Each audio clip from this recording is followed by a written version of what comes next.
Okay, so ngayon gagawa tayo ng dalawang variation ng deadlift. Okay? So ang unang variation is conventional deadlift for overall body. Proceed tayo sa first variation. So conventional deadlift.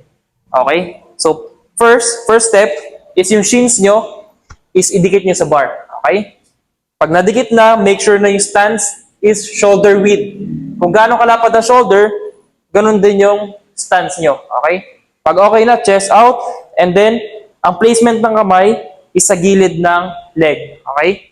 Grab the bar, and then drop your shoulder, chest out, inhale, and then up. Ayan. Hanggang sa straight position. And then down. Ayan. And then same pa rin, once na mag-start kayo, engage yung core nyo, drop your shoulder, and then up.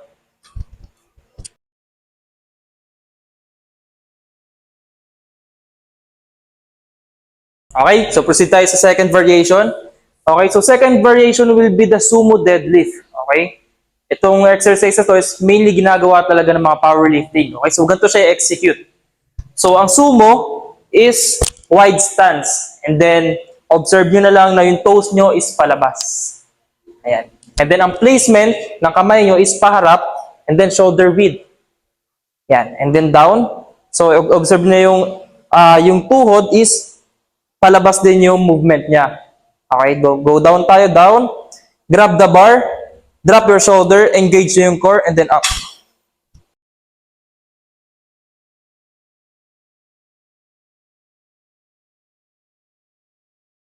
Okay, so yun ang dalawang variation ng deadlift. So again, ang unang variation is conventional, and then the second variation is the sumo deadlift.